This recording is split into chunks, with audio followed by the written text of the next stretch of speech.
하나님 말씀은 사도행전 2장 1절부터 4절까지 그리고 41절을 읽겠습니다. 오순절날이 이미 이르매 다 같이 한 곳에 모였더니 후련히 하늘로부터 급하고 강한 바람 같은 소리가 있어 그들이 앉은 온 그 집에 가득하며 마치 불의 혀처럼 갈라지는 것들이 그들에게 보여 각 사람 위에 하나씩 임하여 있더니 그들이 다 성령의 충만함을 받고 성령이 말하게 하심을 따라 다른 방언으로 말하기를 시작하니라. 2장 41절입니다. 그의 그 말씀을 받아들인 사람들은 세례를 받으매 이날의 신도의 수가 3,000이나 더하더라. 오늘 말씀 가지고 조작된 오순절 마가다락방 성령 거역죄를 범하는 성도들이란 제목으로 말씀을 나누겠습니다. 오늘은 한국교회가 성령 강림 주일로 지키게 됩니다. 바로 50일 전에 부활절로 지켰죠. 부활절로부터 계산해서 50번째 되는 날을 오순절이라고 하는데 그날 성령이 내리셨기 때문에 성령 강림 주일로 지킵니다. 이 성령 강림하면 오순절 마가다락방이 떠오르게 됩니다. 많이 들어봤죠? 성령 하면 오순절 마가다락방. 그것이 공식처럼 되어 있는데 그 이유는 예수께서 승천하신 후에 제자들이 마가다락방이라는 곳에 가서 합심해서 기도했더니 많은 사람이 떠나가고 120명이 남았는데 오순절날 그들에게 성령이 임하셨다는 그 내용입니다. 그래서 쉬지 않고 열심히 기도하면 성령을 받을 수 있다. 또 성령이 받게 되면 반드시 나가서 전도해야 된다. 그런 법칙이 생기게 되었습니다. 근데 이 마가다락방 성령 강림은 완전히 조작된 것입니다.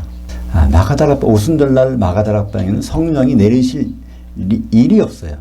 왜냐하면 오순절날에는 성전에서 사람들이 모이고 그곳에 하나님 임재가 있기 때문에 그렇습니다. 신명기 16장 16절에 보면 이스라엘 모든 경건한 남자는 반드시 여호와께서 지정한 곳에 가서 거기서 예물을 드리고 하나님을 만나게 되어 있습니다. 여호와께서 지정하신 곳은 처음엔 성막이었다가 그것이 성전이 됐죠. 그러니까 다른 곳에 갈 수 있는 여지가 없는 것입니다. 그러니까 거의 신명기 16장에는 이제 6월절, 77절, 오순절, 장막절. 근데 세 절기만큼 반드시 하나님 앞에 가서 성전에 가서 거기서 그분께 예물을 드리게 되어 있는 것입니다. 그러니까 갑자기 그날 마가다락방에서 하나님 임재가 임했다면 그거는 성경에 없는 얘기죠. 그건 있을 수가 없는 얘기입니다. 근데 너무나 마가다락방에 성령 내렸다는 얘기가 흔하게 심지어는 복음성가 가사도 있잖아요. 마가다락방 성령이 내렸네 이런 찬송가가 있을 정도로 웃지 못할 해프닝이 지금까지도 벌어지고 있는 것입니다. 왜냐하면 예수님이 승천하시에 여러 제자들이 아니에요. 반드시 사도들은 마가다락방이 아니라 성전에서 찬송을 하고 있었습니다. 사도행전을 기록한 사람은 누가입니다. 그러니까 같은 누가가 누가복음에서 그 일을 상세하게 기록하고 있어요. 예수님 승천하신 후에 사도들이 어디 가서 뭘 했는지를 그게 누가복음 24장 52절부터 53절까지 있습니다. 사도들이 그에게 예수께 경배하고 큰 기쁨으로 예루살렘에 들어가 늘 그 성전에서 하나님을 찬송하니라. 여기 마가다락방이 어디 있어요? 늘 그 성전에서 기도했다고요? 아니요, 찬송했어요. 왜냐하면 성령 오실 것을 기다리며 기뻐서 찬송하고 있는 것입니다. 근데 이 오순절날 제사법은 좀 독특합니다. 오순절날에는 성전에서 2개의 떡이 흔들리는 제사를 요제라고 합니다. 요제라는 건 동요한다는 요자에다가 제사라는 제 있거든요. 요제를 드리는데 요제라는 건 뭐니까 살아났다는 거죠. 생명이 있다는 겁니다. 그죠? 흔들리는 제사는. 그것이 레위기 23장 16절과 17절이 그 오순절날 제사법이 매년 행해지는데 그것이 이제 실제적으로 예수님을 통해서는 기름 대신 성령이 내린 날이 오순절날 있었던 일이죠. 레위기 23장 16절 17절을 보면 7 안식일 이튿날까지 합하여 50일을 계수하여, 그러니까 부활절날부터 50일을 계수해서 새 소재를 여호와께 드리되, 이 새 소재는 새로운 곡식으로 드리는 거예요. 그러니까 해가 바뀌니까 그때 새로운 곡식으로 소재를 드리되, 소재라는 건 가루떡을 만들어 드리는 것입니다. 너희의 처소에서 10분의 2 에바로 만든 떡 2개를 가져다가 흔들지니 요제로 흔든다는 것이죠. 이는 고운 가루에 누룩을 넣어서 구운 것이요 이는 첫 요제로 여호와께 드리는 것이라. 그러니까 매년 첫 번째 익은 곡식, 그러니까 밀가루를 만들어서 떡을 만들어 드리는 것이 첫 요제입니다. 오순절날 드리는 첫 요제. 근데 첫 요제를 드리는 방법이 레위기에 나와 있어요. 매년 첫 번째 드리는 요제. 레위기 2장 14절과 15절에 보면 너는 그 첫 이삭의 소재를 여호와께 드리거든 첫 이삭을 볶아 찌은 것으로 그냥 곡식 알곡으로 드리면 안 되는 거죠. 그걸 볶아서 찌어서. 그러니까 모든 성도가 이제 함께 하나가 되는 것처럼 사도들이 하나가 된다는 말씀인 것처럼 것이 되는 것이죠. 그 위에 기름을 붓고 성령을 부어서 그 위에 유황을 더할지니 이는 그 소재니라. 오순절 날에는 매년 성전에서 떡 2개가 흔들리게 돼 있는 거죠. 그러니까 그 떡은 바로 곡식이 찌어져서 가루가 된 다음에 거기에는 기름이 부어져서 그것을 하나님께 드리는 것입니다. 그 매년 그랬어요. 그랬다가 이제 예수님이 십자가 달리신 그 해도 똑같은 일이 벌어져야 되는데 이때는 그냥 밀가루와 기름이 아니라 사도들이 고운 가루가 되고 거기 성령이 내리신 것입니다.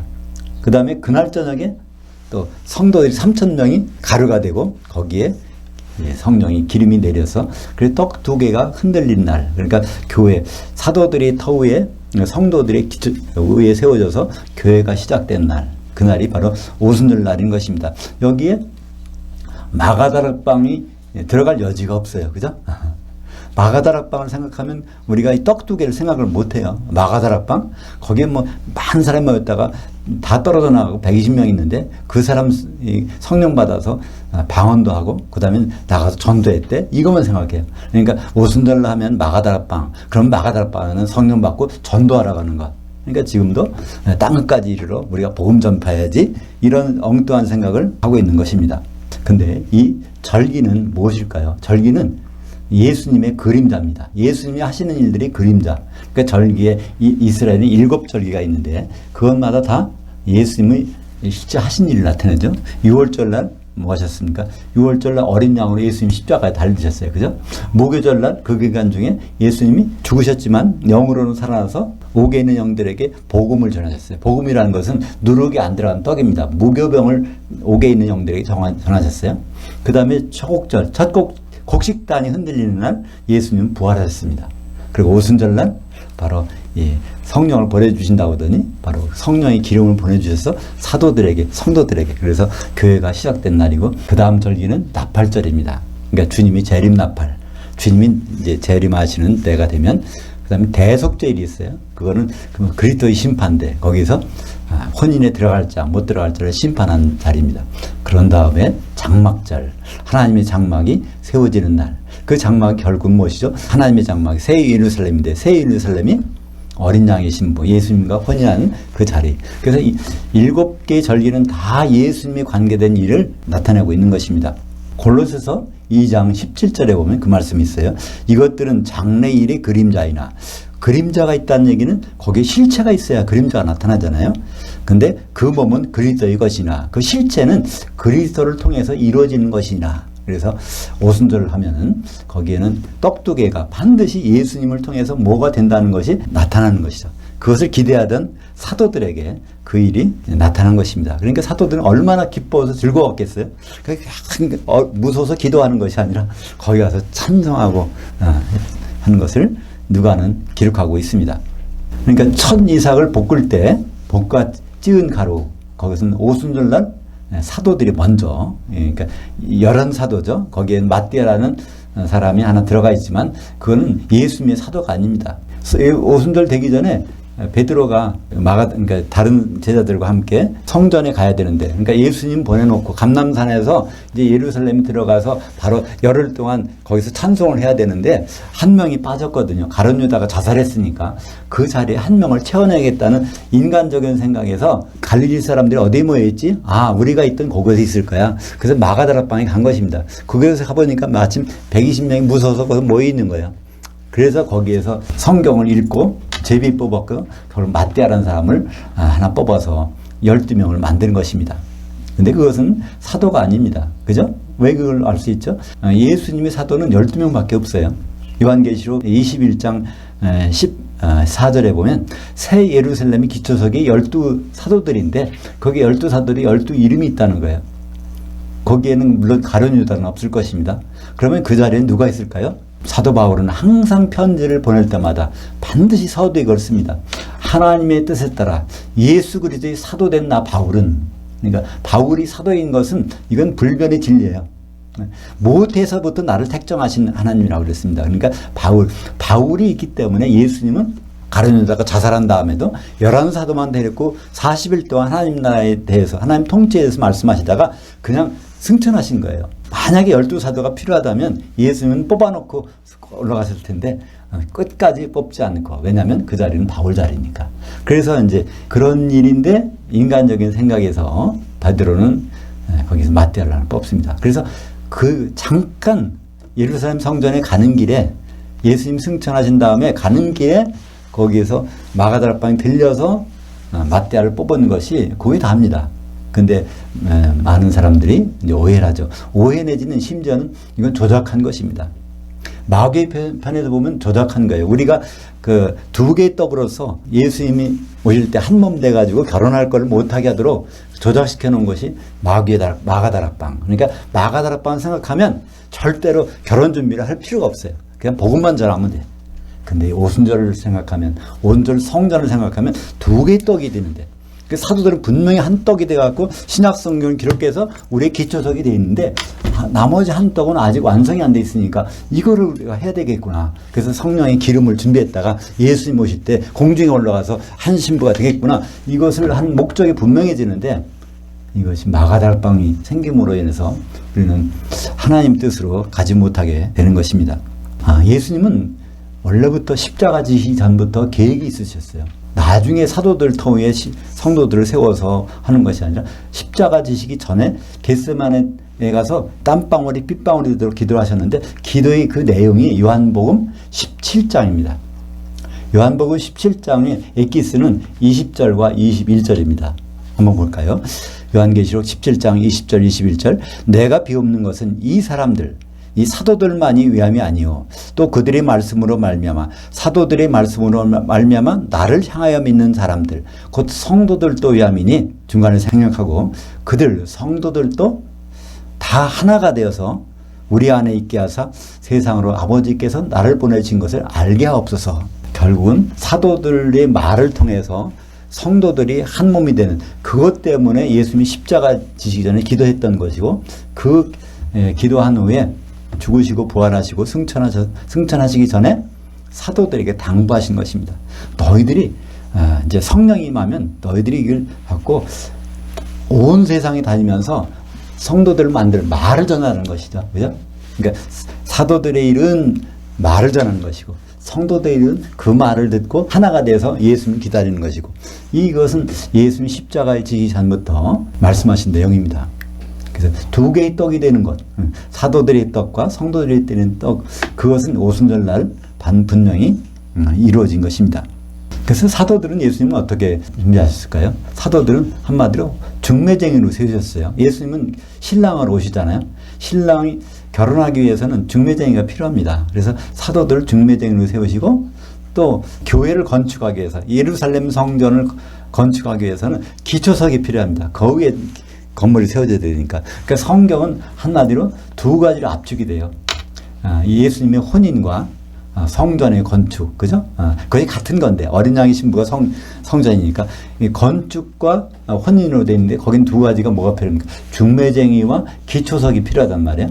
그러니까 그 두 가지가 사도들이고, 그러니까 그것만 있으면 안 되죠.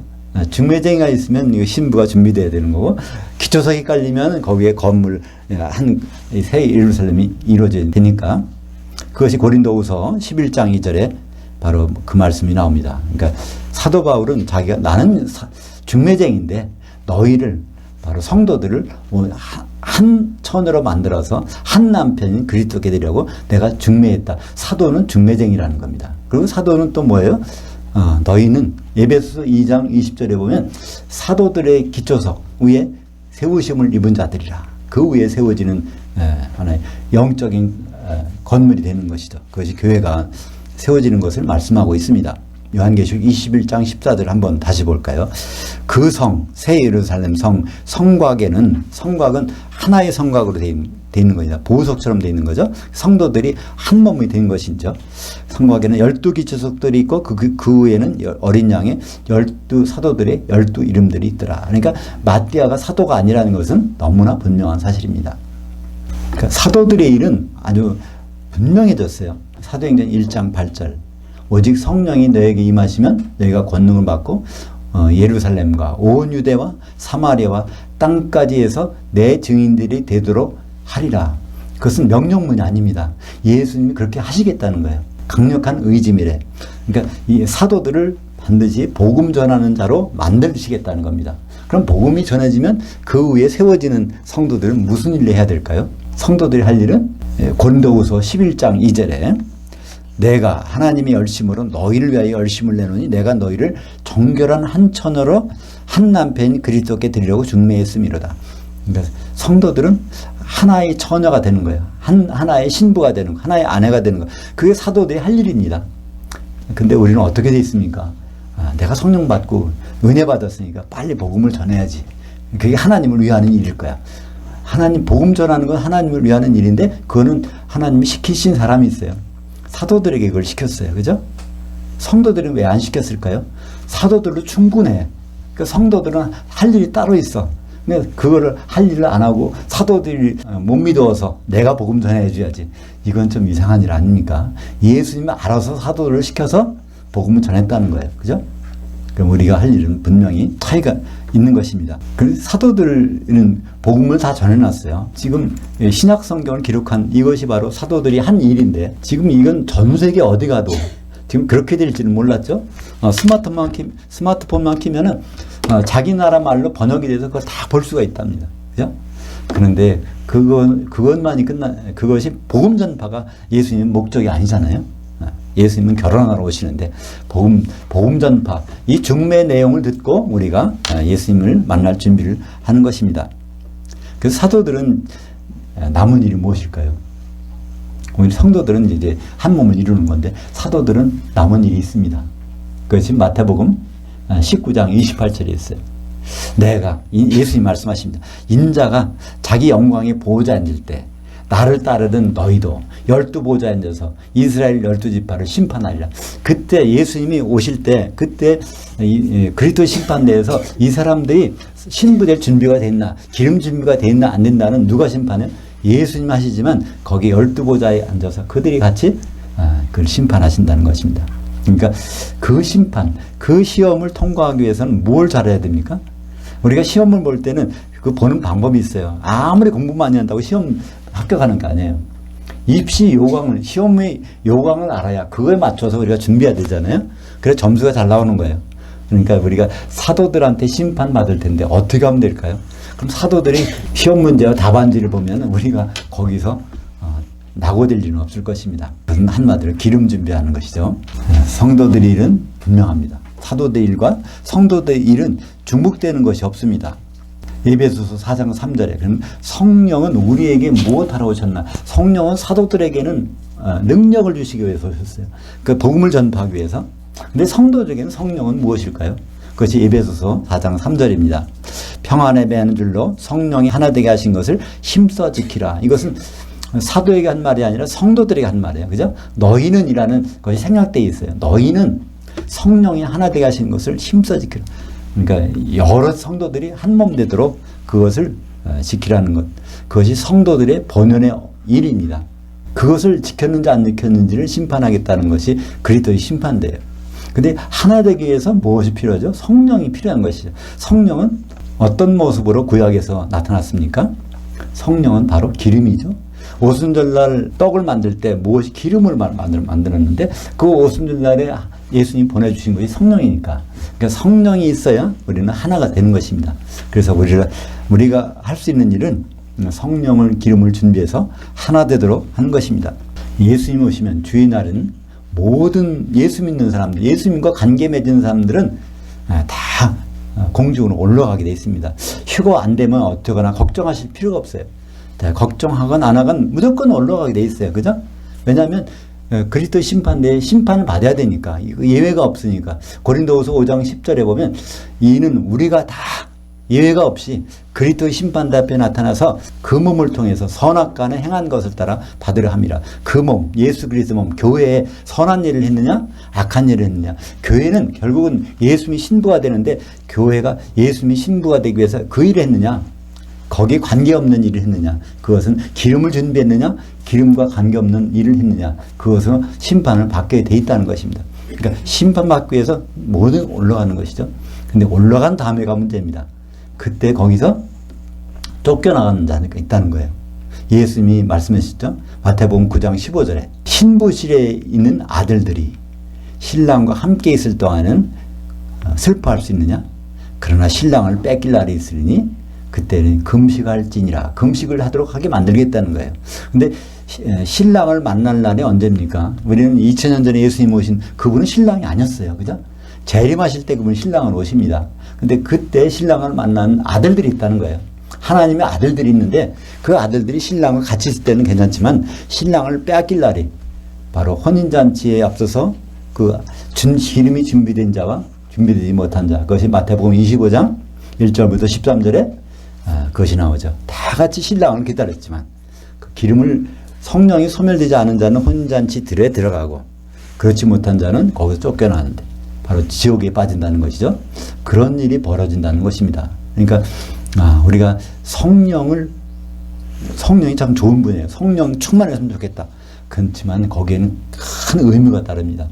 세상에서 가장 무서운 죄가 뭡니까? 성령 해방죄라. 이제 개혁 성경은 성령 해방죄인데 개혁 개정은 성령 거역죄예요. 성령 거역죄는 이 세상과 오는 세상에서 용서를 받지 못하니까 그것처럼. 근데 다른 거는 다 죄는 용서받을 수 있어요. 근데 성령 거역죄는 용서가 안 돼. 그러니까 성령 거역죄가 어떤 것일까요? 성령이 하시는 일을 방해하는 겁니다. 그죠? 성령이 하시는 일에 무관심한 것이 성령 거역죄입니다. 성령이 하시는 일을 하나 되게 하시는 건데 한 몸 되도록 하는 건데 한 몸 되는 것에서 관심이 없다. 그것에서 다른 걸 추구하고 있다. 그것이 바로 성령 거역죄예요. 성령을 막 몽둥이 가지고 때리고 박해하고 그런 것이 거역죄가 아니라 성령이 하시는 일에 관심 없는 것이 거역죄입니다. 성령이 하시는 일을 신경을 안 쓰는 것이 거역죄입니다. 한마디로 성령을 소멸하는 것, 기름 준비 안 하는 것, 그것이 성령 거역죄. 바로 기름 준비 안 하면은 이 세상에서도 오는 세상에서도 사하심이 없는 거예요. 그죠? 바로 기름 준비 안 했다가 예수님 만나고 거기서 쫓겨나잖아요. 그건 그 말씀이 그대로 적용되는 것입니다. 그것이 바로 성령이 있어야 한 아내가 될 수 있는 것이니까. 성령은 하나가 되시는 분인데 그게 뭐가 하나가 될까? 근데 하나가 되는 장면이 성경에 클라이막스에 가서 기록되어 있어요. 요한계시록 19장 6절부터 8절까지 그 중요한 부분만 읽어보면 이렇습니다. 신부실 할렐루야 주 우리 하나님 전능하시니가 통치하셨도다. 통치를 끝냈다는 거예요. 통치의 결과물이 나오는데 어린 양의 혼인이 이르렀고 그의 아내가 자신을 준비했으므로 그의 한 아내, 어린 양의 아내는 하나뿐이 없거든요. 그의 한 아내가 준비됐는데 그 한 아내가 어떻게 되는가 봤더니 한 세마포 옷을 입었는데 그 세마포 옷은 성도들의 의로움들이더라. 그 성도가 하나하나가 보이질 않아요. 그 전체가 한 몸 돼서 나타나는 것. 성령의 기름으로 하나가 된 모습이 어린 양의 신부 세마포 옷을 입고 있는 모습을 보여주고 있습니다. 이것이 하나님의 통치의 결과물로 나오고 있고 그것이 성령이 하시는 일이에요. 성령은 그것 때문에 오셨는데 우리가 다른 일을 하고 있다면 복음 전파하고 있다면 이것은 사도들 일을 자기가 뺏어서 하는 건데 성도 일을 하고서 사도 일도 도와준다면 괜찮지만 성도 일은 내팽개치고 사도 일을 한다면 나중에 그게 어떻게 됐습니까? 그래서 성령 해방죄, 성령 거역죄는 굉장히 무서운 죄예요. 마태복음 12장 13절에 나와 있지 않습니까?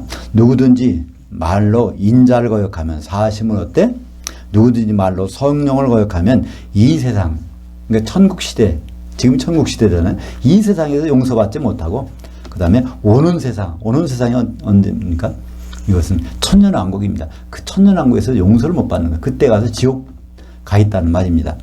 여기서 세상, 마태복음 12장에서 세상이란 말은 정확히 말하면 시대라는 단어입니다.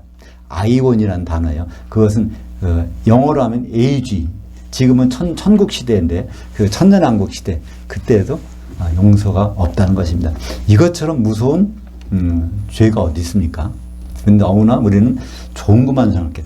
성령 받아서 성령 충만하는 게 기쁘다. 이것만 생각하고 있는데 이 성령이 뭘 하러 오셨는지를 우리가 생각하지 못하면 그것이 성령 거역죄거든요. 성령 거역죄는 분명히 예수님이 이렇게 강력하게 선언하셨는데 우리는 마가다락방만 생각하다가 그냥 복음 전도하고 성령 충만하면 되겠지. 그래서 예수님 앞에 가서 낭패당하는 일이 있을 수가 있는 것입니다. 마태복음 25장 그 열처녀에 비유해서 10절에 보면 그들이 살아가는 사이에, 그러니까 성령이 소멸된 사람이 구하러 간 사이에 신랑이 오므로 준비했던 자들은 함께 혼잔치에 들어가고, 혼잔치 들에 복수가 돼 있어요. 혼잔치 그 오찬과 만찬까지 들어갔다는 얘기예요. 혼잔치 오찬은 누구나 다 모여 거기는. 근데 혼잔치 만찬은 예복이 있어야 돼. 예수님이 주신 예복. 그것이 그리스도의 옷입니다. 갈라디아서 3장 27절에 보면 성령으로 세례받은 자는 그리스도로 옷 입었느니라. 그러니까 그리스도의 옷은 다른 옷이 없어요. 성령 세례, 성령의 세례라는 말이 좀 우리말 번역이 잘못된 거예요. 세례하면은 의식 같아요. 물 뿌리는 의식 같아요. 근데 그것은 침례라는 말이 좀 더 정확하고, 침례도 정확한 번역이 아닙니다. 그것은 하나의 의식이 아니라 하나의 상태입니다. 잠겨있는 상태. 물에 잠기면 물세례라고 하고, 성령에 잠기면 성령세례인데 그건 한 번만 잠기는 것이 아니라 잠겨있는 상태가 유지가 되는 것입니다. 그죠? 그 성령에 잠기려면 어떻게 해야 잠겨질까요? 성령은 두세 사람이 내 이름으로 모인 곳에 있으니까 교회 외에는 성령이 계실 수가 없습니다. 그죠? 마태복음 18장 20절 두세 사람이 내 이름으로 모인 것에 내가 반드시 있겠다. 그러시면서 예수님의 이름으로 성령이 오순절 성령이 오셨습니다. 그러니까 우리가 여기서 한 분 한 분 너무 소중해요. 옆에 계신 분들이 얼마나 귀한지 몰라. 이분이 없으면 내 성령이 잠길 수가 없는데. 그러니까 한 분은 서로가, 물론 이 공간적으로 갇힌 공간도 중요하지만 공간이 떨어지더라도 영적으로 우리는 같은 공간을 만들 수 있잖아요. 성령을 거역한 사람은 과연 어떻게 될까요? 요한계시록 18장 21절에 나와 있습니다. 이에 한 힘센 천사가 큰 맷돌 같은 돌을 들어 그 바다 지옥에 던져 이르되 큰 성 바벨론이 이같이 비참하게 던져져 결코 다시 보이지 아니하리로다. 거기 성령을 거역한 사람은 큰 성 바벨론이라고, 큰 음녀라고 말씀하고 있습니다. 큰 성 바벨론이 도대체 어떤 모습을 보였길래, 큰 음녀가 어떻게 했길래, 그 한 것을 대표적으로 표현한 구절이 있어요. 그것이 요한계시록 18장 7절입니다. 큰 성 바벨론 음녀는 뭐라고 하죠? 나는 여왕이다. 왕으로 오시는 분이 필요 없다. 그러니까 교회가 만족한다는 거예요. 예수님 없이 만족해요. 나는 과부가 아니라 나는 신랑이 필요 없다. 예수님이 신랑으로 오시는 것이 필요 없다. 그러니까 교회가 통치자를 필요하지 않고 신랑을 필요하지 않고 충분하다. 예수님 안 오셔도. 이렇게 하는 것이 바로 큰 성 바벨론, 큰 음녀의 특징입니다. 그것이 바로 다른 말로 성령 거역죄입니다. 한 몸에 대해서 한 신부가 되려고 하지 않고 그것과 반대되는 일을 하는 것이 그런 교회 성도들이 받는 심판이 바로 큰 불 섞인 유리바다 지옥에 던져지는 것이죠. 한마디로 마가다락방은 이건 사람이 이렇게 만들었다기보다는 성경에 있는 거로 마귀가 만든 것입니다. 그냥 마귀는 제일 싫어하는 게 예수님이 오시는 거잖아요. 예수님만 오시면 자기는 무조건 들어가야 되니까. 그러니까 예수님 못 오시게 하려면 뭐예요? 결혼 준비를 안 하면 돼. 결혼 준비 안 하는 방법은 가장 좋은 방법이 뭘까요? 다른 데도 시선을 뺏기게 하는 거예요. 우리가 기름을 준비해서 결혼 준비한다면 예수님 오실 것 같으니까 기름을 준비하지 않는 방법으로. 그러니까 복음 전파하는 식으로, 그죠? 성령 받았으니까 복음 나가서 복음 전해야지. 그거에만 신경 쓰면은 예수님이 결혼은 영원히 늦어지는 거예요. 그것 때문에 많은 성도들은 성령 본의 아니게 성령 거역죄를 범하고 있는 것입니다. 오순절날 하이라이트는 바로 두 개의 떡이 흔들리는 것입니다. 두 개의 떡이 어떻게 만들어질까요? 가루가 되는 거는 할 수 있어요. 근데 떡이 되는 거는 기름이 있어야 돼. 성령의 기름이 내려서 사도들이 흔들리고, 그날 저녁에 바로 성도들이 흔들려서 그 두 개의 떡이 완성될 때, 그 오순절이 완성이 된 것입니다. 이제 그 떡은 지금도 만들어져 가고 있는 것입니다.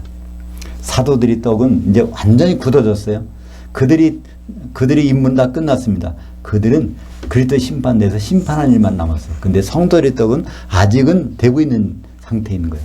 준비하고 있다가 언제 됩니까? 주님 오시는 날 공중의 신부실에서 거기서 한 신부 되는 때 그때 그 기름과 가루가 필요한 것입니다. 사랑하는 성도 여러분, 오순절 마가다락방은 그거는 조작입니다. 거기서 벗어나야 됩니다. 오순절 하면은 반드시 두 개의 떡이 흔들리던 것을 생각해야 됩니다. 두 개의 떡은 사도들의 떡과 성도들의 떡. 사도들의 일은 우리의 일이 아닙니다. 그는 어련히 알아서 예수님이 사도를 통해서 복음을 땅 끝까지 전파해 주신다고 했으니까 우리는 성도들은 그 복음을 받아들여서 오순절날 3,000명의 사람처럼 3,000명의 사람들이 그 말을 받음에, 그 뜻은 받아들임에 그런 뜻입니다. 예루살렘에 그날 오순절날 수십만 명이 모여 있어요. 근데 그 사람들 중에서 그 사도들의 베드로의 말씀을 받아들이는 사람은 오직 3,000명만 있었다는 것입니다. 그들에게 성령이 잠기게 했다는 것이죠. 그들에게 물세를 줬다는 얘기가 아닙니다. 수동형으로 돼 있어요. 그들이 각 수십만 명 중에서 군데군데 3,000명 있는 사람들이 쫓아가서 물 준 사람은 없습니다. 그들에게 성령이 임해서 그들에게 한 떡이 되는 것. 그 일이 완성되는 날이 주님이 오시는 날입니다. 사도들의 떡은 완성되었고 이제 성도들의 떡이 완성될 차례입니다. 우리는 사도들의 눈치를 볼 필요 없어요. 사도들이 무슨 일을 못했을까? 남은 일이 뭐가 있을까? 쫓아다닐 필요가 없습니다. 물론 지금도 복음, 특별히 사도들의 말을 잘 이해하지 못하는 분들에게는 그 사도들의 일을 도울 수 있는 목사나 선지자나 복음 전도자가 있습니다. 특별한 사람 외에는 사도들의 일을 하지 말고 성도들의 일을 완성하는 일이 필요합니다. 그러기 위해서는 적어도 두세 사람이 영적으로 교통하는 공간이 언제든지 마련되어야 있어야 될 것입니다. 우리가 기름을 준비한다면 바로 성령에 순종하는 것이고, 기름 준비하는 일을 소홀히 하거나 그거를 무시한다면 그게 바로 성령 거역죄인 것입니다. 기도하겠습니다. 하나님 아버지 감사합니다. 오늘은 성령 강림주일로 지키고 있습니다. 오순절날 예루살렘 성전에서 두 개의 떡이 흔들렸는데 이제 사도들의 떡은 완성되어 있고 성도들의 떡이 완성될 차례에 있습니다. 주님이 오시는 날 우리가 준비된 기름으로 고운 가루가 되어서 혼잔치에 들어갈 수 있도록 인도하여 주시옵소서. 예수님의 이름으로 기도합니다. 아멘.